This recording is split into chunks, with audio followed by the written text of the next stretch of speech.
राजस्थान के नक्शे पर पिछले कुछ महीनों में जो उथल-पुथल हुई है वो किसी पहेली से कम नहीं है। 50 फिर 41 कौन सा जिला बना, कौन सा मिट गया, ये सवाल स्टूडेंट्स और मतलब आम लोगों के लिए एक बड़ा सिरदर्द बन गया है। बिल्कुल। आज हमारे हाथ वो दस्तावेज लगा है जो इस पहेली को सुलझाने की चाबी है। इसका शीर्षक है Rajasthan map master class, the 41 district configuration. और हमारा मिशन बिल्कुल साफ है, इस भ्रम के जाल को काटना और 41 जिलों की तस्वीर को आप कह सकते हैं शीशी की तरह साफ करना। और ये सिर्फ रटना नहीं होगा। नहीं, बिल्कुल नहीं, ये समझना है। हम प्रशासनिक फैसलों के पीछे की सोच को डिकोड करेंगे ताकि ये जानकारी दिमाग में हमेशा के लिए बैठ जाए। तो चलिए इस उलझे हुए नक्शे को सुलझाने का काम शुरू करते हैं। सबसे पहले उस एक नंबर से जो अब सारी बहस का आधार है। दस्तावेज इसे एक मैजिक फॉर्मूला कहता है। 33 पुराने जिले प्लस 8 नए जिले बराबर 41 कुल जिले। 33 + 8 = 41। यही है राजस्थान की नई प्रशासनिक हकीकत। और ये फॉर्मूला जितना सीधा दिखता है उतना है नहीं, इसके पीछे एक बड़ा प्रशासनिक उलट-पलट है। सही। हमें याद रखना होगा कि कुछ महीने पहले 50 जिलों की घोषणा हुई थी। हाँ, वो 50 वाली बात तो सबको याद है। वो तस्वीर अब पूरी तरह से बदल चुकी है। नई सरकार ने एक समीक्षा कमेटी की रिपोर्ट के आधार पर उस घोषणा को बदला और अब केवल 8 नए जिले ही अस्तित्व में हैं। तो मतलब पहला और सबसे जरूरी कदम है 50 के आंकड़े को दिमाग से पूरी तरह डिलीट कर देना। एग्जैक्टली। वो अब आउटडेटेड हो चुका है, रिलेवेंट नहीं है। यानी पहला सबक, पुरानी गलत जानकारी को हटाए बिना नई जानकारी के लिए जगह नहीं बनती। बिल्कुल। तो 50 की कहानी खत्म, 41 की हकीकत शुरू। अब सवाल उठता है कि इस 41 में जो 8 नए खिलाड़ी हैं वो कौन है? दस्तावेज इन्हें सुपर 8 कहता है। Super hit. और मुझे लगता है कि यहीं से सारे सवाल बनेंगे। बिल्कुल। ये वो 8 नाम हैं जिन्हें हर प्रतियोगी परीक्षा की तैयारी करने वाले को याद रखना होगा। एक एक करके बताएं। ये है बालोतरा, डिडवाना, कुचामन, ब्यावर, फलोदी, नीम का थाना, कोटपुतली, बहरोड़, खैरथल, तिजारा और अनूपगढ़। अच्छा, इन 8 नामों में से कुछ तो बहुत चर्चित थे, जैसे बालोतरा या डीडवाना। हाँ, लेकिन कुछ नाम थोड़े चौंकाने वाले भी हैं। मेरे लिए नीम का थाना एक सरप्राइज था। आपके हिसाब से सबसे अप्रत्याशित नाम कौन सा था इस लिस्ट में? मेरे लिए शायद फलोदी, क्योंकि इसे जोधपुर से अलग किया गया, जो अपने आप में एक बहुत बड़ा केंद्र है। सही। लेकिन जब आप इसके पीछे के तर्क को देखती हैं, जो दस्तावेज में भी दिया गया है, तब ये फैसला तार्किक लगने लगता है। और यहीं पर असली विश्लेषण शुरू होता है। सही पकड़ा। ये सिर्फ 8 नाम नहीं है, इनके बने रहने के पीछे एक स्पष्ट पैटर्न है। पैटर्न, यहां पर बात दिलचस्प हो रही है। क्या पैटर्न है ये? अगर आप ध्यान से देखें तो ये सभी 8 जिले या तो बड़े आर्थिक केंद्र हैं या फिर रणनीतिक रूप से बेहद महत्वपूर्ण है। बिल्कुल। सरकार का संदेश साफ लगता है, जिन नए जिलों में अपनी अर्थव्यवस्था को चलाने और विकास को गति देने की क्षमता है या जो राष्ट्रीय सुरक्षा के लिए जरूरी है, उन्हें प्राथमिकता दी गई। तो ये राजस्थान के विकास मॉडल में एक बड़े बदलाव का संकेत हो सकता है। हाँ, जहां अब फोकस इकोनॉमी और सिक्योरिटी पर है। इसे थोड़ा और खोलकर बताइए, कुछ उदाहरणों से समझते हैं। बालोतरा से शुरू करते हैं। जरूर। बालोतरा को देखिए, जो बाड़मेर से अलग हुआ। इसका सबसे बड़ा कारण है पचपदरा में लग रही विशाल रिफाइनरी और वहां का सदियों पुराना कपड़ा उद्योग। बिल्कुल। ये एक तरह से एक तैयार इकोनॉमिक पावर हाउस है। इसे अलग जिला बनाने का मतलब है कि इस आर्थिक केंद्र पर विशेष प्रशासनिक ध्यान दिया जा सकेगा। अच्छा, और डीडवाना कुचामन का क्या तर्क है? वो भी नागौर से लग हुआ है। डीडवाना कुचामन की अपनी अलग मिनरल बेस्ड इकोनॉमी है, खारे पानी की झीलें हैं, नमक का उत्पादन है। और मकराना के पास होने की वजह से मार्बल की मंडी। सही। ये सब इसे एक आत्मनिर्भर आर्थिक इकाई बनाते हैं। अब उन 3 जिलों कर आते हैं जो एक साथ लगते हैं, कोटपुतली, बहरोड़, खैरथल, तिजारा और नीम का थाना, दिल्ली के पास वाले इलाके।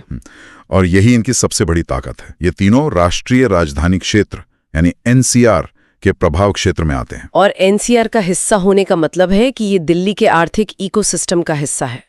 यहाँ उद्योग, रियल एस्टेट और विकास की रफ्तार बिल्कुल अलग होती है। खैरथल तिजारा में भिवाड़ी का विशाल औद्योगिक क्षेत्र आता है, जो अपने आप में एक बहुत बड़ा आर्थिक इंजन है। इन इलाकों को अलग जिला बनाने का मतलब है कि एनसीआर से मिलने वाले अवसरों का ज्यादा फायदा उठाया जा सके। ये तो है आर्थिक तर्क, लेकिन लिस्ट में एक नाम है अनूपगढ़, जो इन सबसे बिल्कुल अलग लगता है। आपने बिल्कुल सही पकड़ा। अनूपगढ़ का मामला पूरी तरह से रणनीतिक है। गंगानगर और बीकानेर के हिस्सों से बना है ये। हाँ, और सीधे पाकिस्तान की सीमा पर है।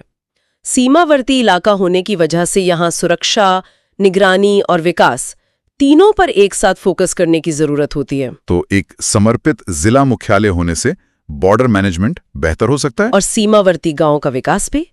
ये राष्ट्रीय सुरक्षा के दृष्टिकोण से लिया गया एक बहुत महत्वपूर्ण फैसला है। कमाल है। तो जब हम इन जिलों को उनके पीछे के तर्क से जोड़ते हैं, बालोतरा की रिफाइनरी, खैरथल का उद्योग, अनूपगढ़ की सीमा, तो ये सिर्फ नाम नहीं रहते बल्कि एक कहानी बन जाते हैं। और ये याद रखने में भी ज्यादा आसान हो जाता है। यही तो समझने और रटने का फर्क है। जब आप क्यों समझ जाती हैं तो क्या अपने आप याद रह जाता है। ठीक है, तर्क तो समझ आ गया, लेकिन फिर भी परीक्षा के दबाव में 8 नाम एक साथ याद रखना मुश्किल हो सकता है। दस्तावेज इसके लिए भी कोई उपाय बताता है? हाँ, और ये इस दस्तावेज का सबसे रोचक हिस्सा है। ये एक बहुत ही सरल और मजेदार लाइन देता है, एक निमोनिक। बताइए, मैं सुनने के लिए तैयार हूँ। लाइन है, अनीता को ब्याह में फल और बालूशाही दी। अनीता को ब्याह में फल और बालूशाही दी। कमाल है, ये तो वाकई शानदार है ना? मुझे लगा था कि इसे रटना पड़ेगा, लेकिन ये लाइन तो अब कभी नहीं भूलने वाली। चलिए इसे डिकोड करते हैं। जरूर। यहाँ हर शब्द एक जिले की ओर इशारा करता है। आ से है अनूपगढ़। नी से है नीम का थाना। ता से है तिजारा यानी खैरथल तिजारा। को से है कोटपुतली बहरोड। ब्याह से है ब्यावर।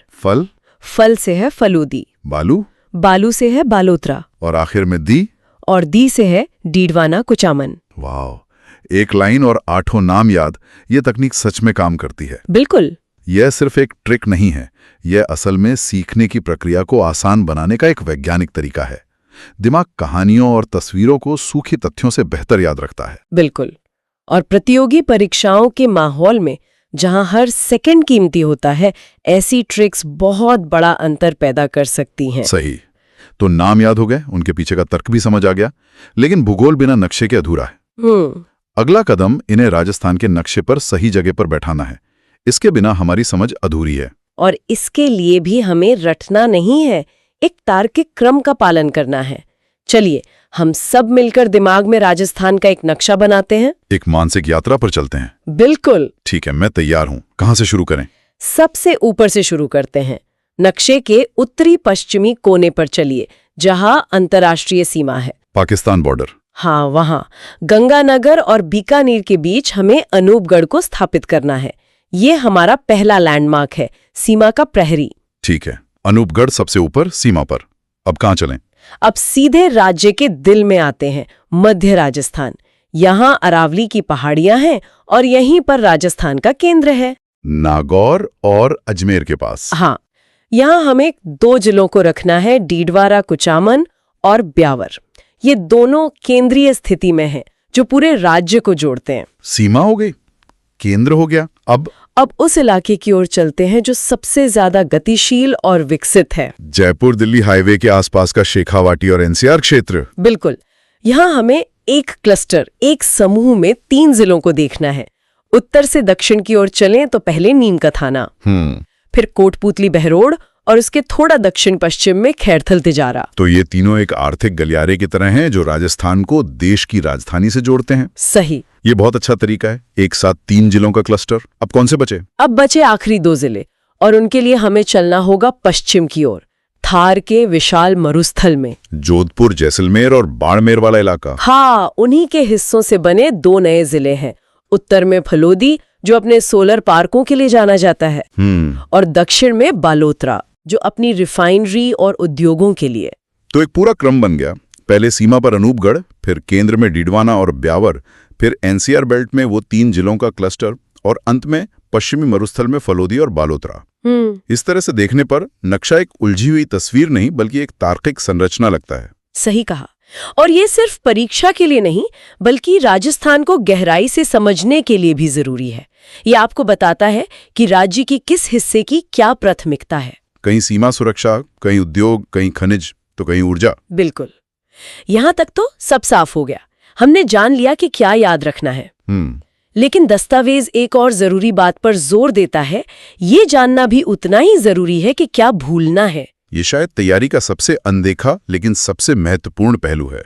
कंफ्यूजन से बचने के लिए हाँ, उन जिलों के नाम जानना आवश्यक है जो अब अस्तित्व में नहीं है। दस्तावेज इन्हें क्रॉस लिस्ट में डालने की सलाह देता है। यानी इन नामों को देखते ही काट देना है। एग्जैक्टली। इसमें सबसे बड़ा नाम तो शायद दूदू का होगा, जिसे भारत का सबसे छोटा जिला कहा जा रहा था। बिल्कुल, दूदू एक बहुत बड़ा कंफ्यूजन पॉइंट है।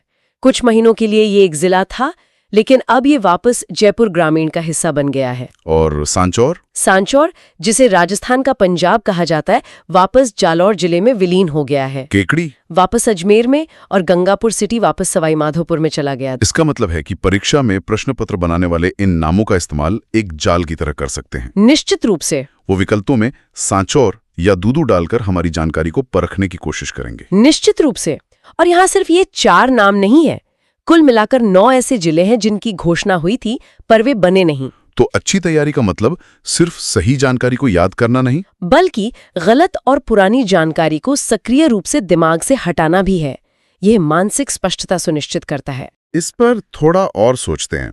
जरा सोचिए कि दूदू या सांचौर में रहने वाले किसी व्यक्ति के लिए इसका क्या मतलब होगा। ये एक मानवीय पहलू है। कुछ महीनों के लिए उनके जिले की एक नई पहचान बनी। वो देश के सबसे छोटे जिले के निवासी कहलाए। सारे सरकारी साइन बोर्ड, लेटर हेड सब बदल गए होंगे। हाँ। और फिर अचानक सब कुछ वापस पहले जैसा हो गया। जमीन पर इसका असर काफी उलझन भरा रहा होगा। यह एक बहुत ही महत्वपूर्ण बिंदु है। हम यहाँ नक्शे पर लकीरों की बात कर रहे हैं, लेकिन हर लकीर के बदलने का असर हजारों लाखों लोगों की जिंदगी पर पड़ता है। उनकी तहसील कहाँ होगी, उन्हें किस जिला मुख्यालय जाना होगा, उनकी राजनीतिक पहचान क्या होगी, ये सब बदल जाता है। ये दिखाता है कि प्रशासनिक भूगोल सिर्फ कागज पर नहीं, जमीन पर जिंदा होता है। तो इस पूरी चर्चा को अगर समेटें तो ऐसा लगता है कि राजस्थान के जिला मानचित्र का कोड अब क्रैक हो गया है। 33 + 8 = 41 का समीकरण, अनीता को ब्याह में फल और बालूशाही दी वाली ट्रिक, सुपर 8 के पीछे का आर्थिक और रणनीतिक पैटर्न, और नक्शे पर जिलों की एक स्पष्ट मानसिक छवि। ये जानकारी अब पहले जितनी जटिल नहीं लग रही। हमने ये तो जान लिया कि नक्शे पर लकीरें कहाँ बदली हैं और उन्हें याद कैसे रखना है। ये एक प्रशासनिक और भौगोलिक तथ्य है। लेकिन मैं चाहूंगी कि हमारे श्रोता एक और गहरे सवाल पर भी सोचें। क्या सवाल? जब नक्शे पर एक लकीर खिंचती है या मिटती है, तो जमीन पर बसे लोगों, उनकी सांस्कृतिक पहचान, उनकी राजनीतिक आकांक्षाओं और सरकारी संसाधनों तक उनकी पहुंच पर इसका क्या और कैसा असर पड़ता है? एक नया जिला बनने से क्या विकास सच में लोगों के दरवाजे तक पहुंचता है? हाँ, ये एक ऐसा नक्शा है जिसे समझने के लिए केवल भूगोल ही नहीं, समाजशास्त्र, अर्थशास्त्र और राजनीति विज्ञान की भी जरूरत होती है। इन लकीरों के उस पार असली कहानियां बसती हैं।